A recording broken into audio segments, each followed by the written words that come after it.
গত ২৭ মার্চ বৃহস্পতিবার দিন মানে খতম তারাবি পড়ার জন্য, তারাবির নামাজ পড়ার জন্য আমার হাজব্যান্ড বাসা থেকে বের হয়েছে। সে আমার ছেলে আর আমার হাজব্যান্ড একসাথে নামাজ পড়তে যায়। ওই দিন আমার ছেলে একটু 5 মিনিট পরে আর কি মসজিদে গেছে, যে ওর পাপাকে খুঁজে পায় নাই। ও আমাকে আবার ফোন দিয়ে আমাকে মানে অন্য আরেকজনের কাছ থেকে ফোন চায়, আমার নাম্বারে কল দিয়ে বলছে যে আম্মু পাপাকে খুঁজে পাচ্ছি না, তুমি একটু পাপাকে ফোন দিয়ে বলো আমি মসজিদে, আমার ভয় লাগতেছে।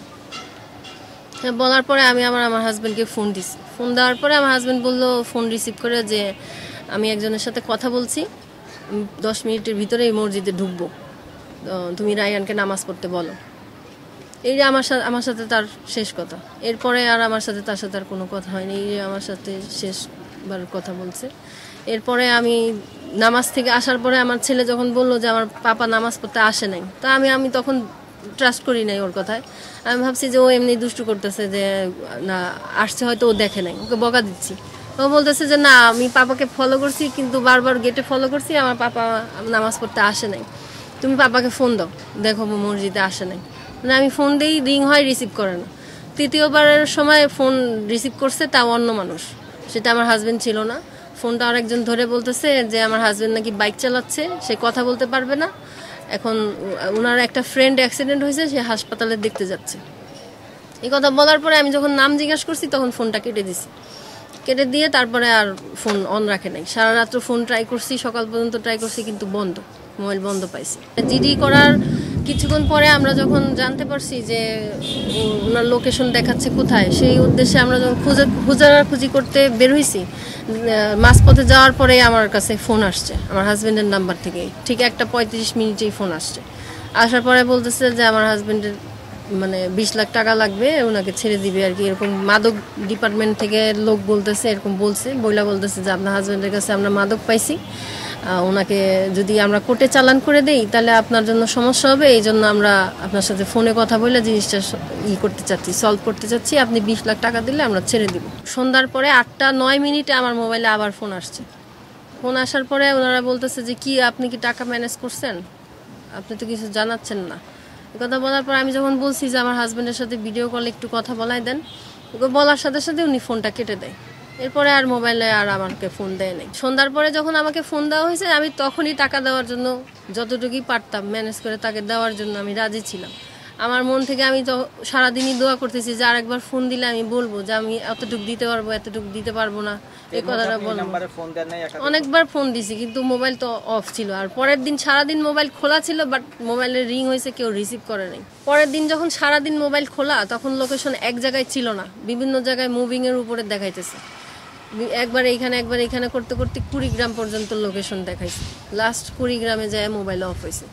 যেখানে গেলে আমি ভাবতেছি যে একটু হেল্প পাবো বা আমার লোকটাকে খুঁজে বের করে দিবে, আমি সব জায়গায় নক করছি। প্রত্যেকটা জায়গায় আমি গেছি, র্যাবে গেছি, পিবিআইতে গেছি, ডিবিতে গেছি, আপনার ডিজিএফআইতেও গেছি। সব জায়গায় আমি আমার মতন করে যতটুকু সাধ্য ছিল চেষ্টা করছি আর কি, তাদের সহযোগিতা পাওয়ার জন্য। অনেকদিন পরে মানে গত বৃহস্পতিবার দিন আমাকে ফোন আসছে আবার আমার নাম্বারে। আমার হাজবেন্ডের নাম্বার থেকেই ফোন দিছে ফার্স্ট। ওই নাম্বার থেকে ফোনে 17 তারিখ 17 এপ্রিল এটা লাস্ট কথা। জি, মানে ওই নাম্বার থেকে লাস্ট ফোন দেওয়া। হ্যাঁ, ফোন দিয়ে উনি আমাকে বিভিন্নভাবে শাসাচ্ছে, ভয় দেখাচ্ছে। আমি মিডিয়ার কাছে বা পুলিশের কাছে দৌড়াচ্ছি, র্যাবের কাছে দৌড়াচ্ছি, এই সব ইনফরমেশন তার কাছে আছে এবং সে সব কিছু জানে। আমার বাসার দিকে মানে আমার দিকে প্লাস আমার ছেলে মেয়ের দিকে সারাক্ষণই মনিটরিং করতেছে, ফলো করতেছে, এই ধরনের কথাবার্তা বলছে, আমাকে ভয় দেখাইছে।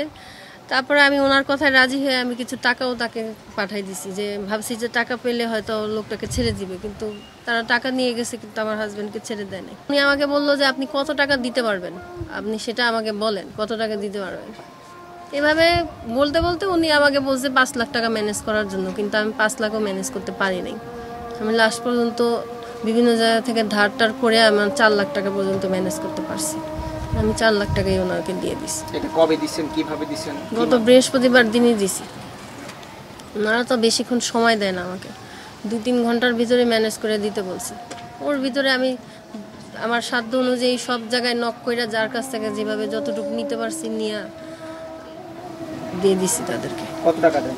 4 লাখ টাকা আচ্ছা, টাকাটা তারা কিভাবে নেয়? নগদের মাধ্যমে। নগদে। আচ্ছা, পুলিশকে এই বিষয়গুলো কি জানান কিনা? আমাকে তো বলছে পুলিশের সাথে কথা বলতে না, র্যাবের সাথে কথা বলতে না। আমি তো তাদের কথা বিশ্বাস করে তাদেরকে টাকাও দিয়ে দিছি।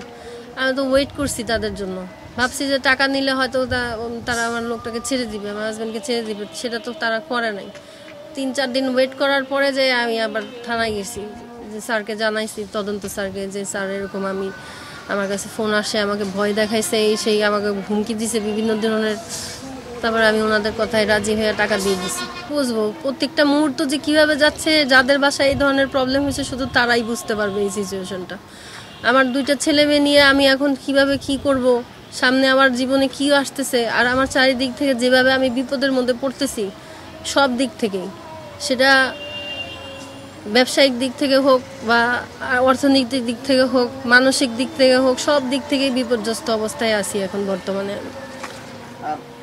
একটা মানুষের সাথে সাথে সে একা না, সে তো সিঙ্গেল মানুষ না, তার একটা পরিবার আছে, তার পরিবারের আরো অন্য সদস্য আছে যারা এই ধরনের কাজ করে। তাদের বোঝা উচিত যে একটা মানুষের পিছনে আরো কম করে হলো 10-20টা মানুষের কষ্ট, তাদের জীবনের সবকিছুই বন্ধ হয়ে যায়, গতিবিধি বন্ধ হয়ে যায়। তাদের যে মানসিক অবস্থাটা, সেটা আসলে যারা এই পরিস্থিতিতে না পড়ছে তারা বুঝতে পারবে না। এই সিচুয়েশনটা যে কেমন, এটা শুধু যারা পড়ছে শুধু তারাই বুঝতে পারবে।